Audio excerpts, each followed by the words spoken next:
Bom, até agora eu falei de uma parte da perspectiva positiva, né? Ou seja, chances de cura boa, chances de controle da doença, enfim. Mas a gente também tem que falar sobre os efeitos colaterais que podem surgir, né, com o tratamento do câncer de próstata.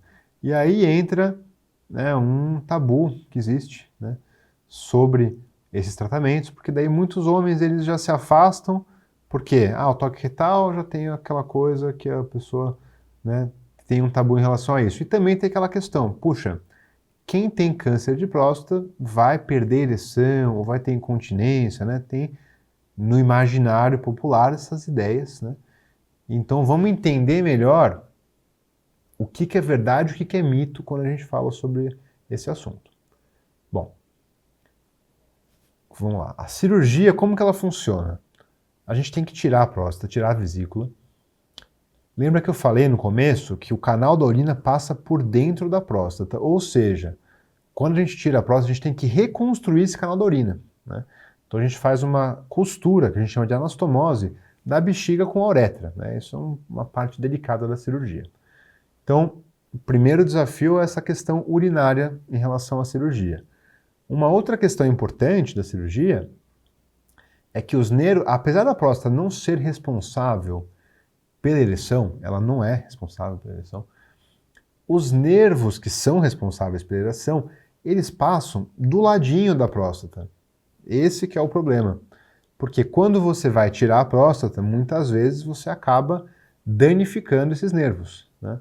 E isso gera, então, pode gerar, né, a disfunção erétil, ou seja, aquela dificuldade com a ereção após uma cirurgia para câncer de próstata. Bom, a cirurgia hoje, principalmente a robótica, que é feita com muita delicadeza, uma tela 3D, com amplificação, zoom, movimento muito delicado, enfim, a gente tem uma chance maior de conseguir preservar os nervos, ou seja, conseguir tirar a próstata, separando os nervos dali e tirando somente ela. Mas isso nem sempre é possível, seja por causa da técnica que é usada, seja pela doença. Porque você pode ter, às vezes, um câncer que já está mais avançado localmente e que ele já está invadindo a região dos nervos. Então, se isso acontecer, você não tem nem opção de preservar o nervo, porque se você preservar o nervo, você vai deixar o tumor ali. Até é um outro benefício que existe, né, sobre fazer um diagnóstico precoce. Não só a chance de cura é maior, como também a chance de você fazer uma cirurgia que preserva os nervos é maior se você tiver um diagnóstico precoce. Bom, então nosso objetivo é fazer uma cirurgia que preserva os nervos da ereção e que consegue uma boa reconstrução urinária, visando manter uma boa continência urinária. Tá? Então esse é o objetivo nosso. Só que nem sempre a gente vai atingir esse objetivo. De novo, com a robótica, essa chance fica muito maior, mas também fazer robótica não é garantia de que vai dar certo. Você pode fazer a cirurgia aberta às vezes e ter um bom resultado de continência e de potência, e você pode também fazer uma robótica e nada disso acontecer. Depende de fatores da cirurgia, da doença e do paciente. Por exemplo, a ereção depende muito de como era a ereção do paciente antes. Se ele já tinha uma ereção de 0 a 10, estava nota 4, por exemplo, né, dificilmente ele vai conseguir ter uma boa ereção depois. Porque se a ereção já estava muito prejudicada, a cirurgia vai dar uma prejudicada a mais, que dificilmente ele vai ter uma boa ereção depois. Já estava muito no limite, né? Agora, um paciente que tem uma ereção excelente antes da cirurgia e que tem uma doença que está localizada, né, que ela não está invadindo os nervos, que conseguir fazer uma boa cirurgia, esse paciente tem uma chance muito boa de conseguir preservar a sua ereção. Então a gente tem que ter expectativas alinhadas com o paciente em relação a isso. Além disso, o resultado imediato pode ser, seja uma incontinência, seja uma disfunção erétil, e ao longo do primeiro ano ainda, essas porcentagens, né, essa chance de melhorar vai aumentando. Com a radioterapia é o oposto, porque o efeito da radioterapia é cumulativo com o passar do tempo. Então você faz a radioterapia e de imediato você não vai ter nenhuma alteração nem da parte urinária nem da parte sexual.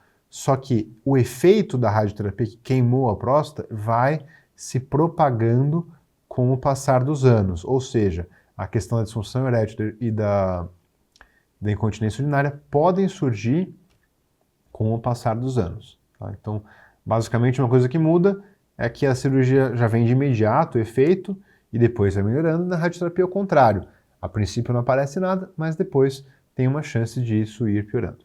Bom, o que fazer então, né, para evitar essas complicações ou esses sintomas, né, esses efeitos colaterais? A gente chama de reabilitação, tudo aquilo que é feito para restaurar a função e a qualidade de vida. Ou seja, primeiro vamos falar da parte urinária, tá? Com a cirurgia robótica, principalmente, as chances de incontinência urinária hoje são bem menores do que eram no passado. Inclusive, assim, dependendo do estudo que você olha, a coisa de, assim, depois de 1 ano de cirurgia, coisa de 2% de risco, né? Ou seja, a incontinência hoje é bastante modesto esse risco. Mas o que nós podemos fazer, né, já de imediato, após o primeiro mês, segundo mês de cirurgia, é fisioterapia pélvica para fortalecer os músculos da região. Isso tem uma tendência de melhorar a incontinência, se ela estiver presente. Além disso, se acabar sendo necessário, pode ser feita uma cirurgia para a incontinência urinária depois do câncer de próstata, que é o chamado sling, e também tem o esfíncter urinário. São opções, né, que a gente tem de tratamento que podem sanar o problema. Tudo isso entra no escopo de reabilitação das sequelas do tratamento. Sobre a disfunção erétil, como eu falei também, quanto melhor a ereção do paciente, então melhor a chance que ele tem de ter uma boa ereção no pós. O que a gente faz para reabilitar? Bom, de início de conversa, assim que tira a sonda, então quem faz a cirurgia tem que ficar 7 dias com sonda. 7 dias no caso da robótica, ou 14 quem faz a cirurgia aberta, enfim. Mas enfim, tirou a sonda, aí a gente vai começar a dar o tadalafil, que é o popular Cialis, né, numa dose diária, já para estimular a circulação local, para tentar reabilitar a ereção do paciente. Se com o tadalafil, nos próximos meses, não estiver sendo possível, né, ter uma ereção, a gente tem que ter um pouquinho de paciência, porque de imediato não vai ter mesmo, né, demora no mínimo algumas semanas, mesmo nos melhores casos. Né. A gente pode começar com remédios injetáveis, que a gente chama de intracavernoso, que é você fazer uma injeção local no pênis para estimular diretamente as artérias para conseguirem ter uma boa ereção. A gente sabe que, por estudos que já foram feitos, principalmente começaram na Itália, que quando você começa a tomar o tadalafil já no pós-operatório imediato, assim, né, depois de 2 semanas da cirurgia, aumentam as suas chances a longo prazo de melhorar a ereção, porque você não deixa o corpo, digamos, atrofiar essa capacidade. Tá? Então, a reabilitação é com remédio, né? Fisioterapia pode ser também uma solução, apesar de não ter uma comprovação tão alta como, por exemplo, dos remédios, mas é uma coisa que pode ajudar. Né? E, porventura, se passados os meses e você não tem uma boa resposta, né, aí a gente pode lançar mão de uma prótese peniana, que é uma opção de substituir a função erétil por uma função erétil artificial, né, que fica uma prótese dentro do pênis. É uma forma da pessoa conseguir manter a ereção e a vida sexual dela, apesar, né, do trauma da cirurgia. Uma sequela que não tem muito o que fazer da cirurgia é a ausência de ejaculação. Então, o homem que fez a cirurgia de câncer de próstata ele não vai ter ejaculação. Ele pode ter orgasmo, ele pode ter ereção, ele pode ter libido, ele pode ter tudo isso. Mas o líquido saindo, né, não vai ter mais, então isso a gente precisa só explicar, que é uma coisa que, claro, nesse contexto, é uma coisa de menor importância, né, dentro de todo o escopo de pensar em, né, ao bem da saúde que você tem ao fazer a cirurgia, mas é uma coisa que precisa ser informado, que a ejaculação em si, ela não vai existir mais, mas ainda assim pode ter libido, ereção, orgasmo, enfim, a sensação, né, do orgasmo e tudo mais, isso fica mantido, só o líquido mesmo da ejaculação que não vai mais sair. Com relação à radioterapia, a gente pode ter também uma diminuição da ejaculação, ainda que isso não seja 100%, ou seja, nem todo mundo que faz rádio vai perder a ejaculação, mas a gente tem que contar com a possibilidade de que sim, porque como a gente vai queimar a próstata, pode ser que tenha o mesmo problema. Já pensando nas sequelas de hormonioterapia, né, aí a gente tem os sintomas de baixa testosterona. Quem tem baixa testosterona sente falta de libido, falta de energia. Então, esse é um aspecto que é, né, bastante incômodo de quem precisa de hormonioterapia, né? De novo, quem fizer um tratamento de câncer de próstata localizado não vai receber hormonioterapia, né? Mas pensando em quem chegar ao nível de precisar de hormonioterapia, aí tem efeitos colaterais que são próprios, né, dessa terapia hormonal e que a gente fica um pouco mais restrito em relação ao que fazer, porque você precisa baixar mesmo a testo para conseguir o efeito desejado de controlar o tumor, e com isso a gente tem que encarar esses efeitos. Uma coisa que eventualmente, dependendo da evolução, pode ser feita é fazer períodos de intermitência, né? Que é você usar a hormonioterapia por 1 ano, por exemplo, depois ficar alguns meses sem hormonioterapia, para ir alternando, né, um pouco.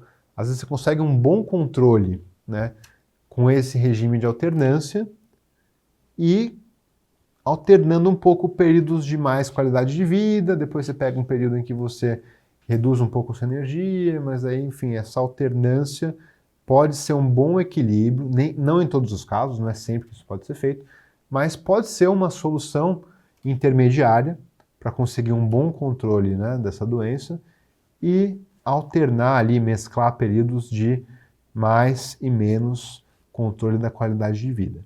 Bom, a incontinência urinária, para a gente conceituar, ela é a incapacidade de você conseguir segurar a urina quando você quer. Ou seja, alguns homens que fazem a cirurgia de câncer de próstata, eles podem acabar perdendo urina depois da cirurgia, principalmente quando fazem algum esforço, por exemplo, quando tosse, ou quando carrega algum peso, quando dá risada, enfim. Então, essa incontinência, ela se caracteriza por então molhar a cueca, né, quando a pessoa não queria estar seca, e isso pode levar à necessidade de usar um forro, né? Então a gente tem uma forma de medir quanta incontinência está acontecendo através, por exemplo, de quantos forros, né, que a pessoa vai trocando ao longo do dia. O forro fica muito molhado, né, então a pessoa tem que ir trocando com mais frequência. Então uma medida para a gente entender a incontinência urinária do paciente é entender se ele não está sempre seco, se esse for o caso, quantos forros ele acaba precisando por dia, né? E isso a gente tem uma medida de incontinência urinária. Bom, e aqui vale a pena a gente explicar uma coisa, né? Que em todas as etapas, na verdade, desde o diagnóstico até o tratamento, ou o tratamento dessas sequelas, enfim, em todos os momentos, né? Pode ser interessante o acompanhamento com o psicólogo. Uma pessoa que está tratando um câncer, ela está num momento vulnerável, né, em que ela precisa de todo o suporte que ela tiver, principalmente de família, amigos, e também um auxílio profissional de saúde mental pode ser bastante importante, porque é um desafio grande a ser superado.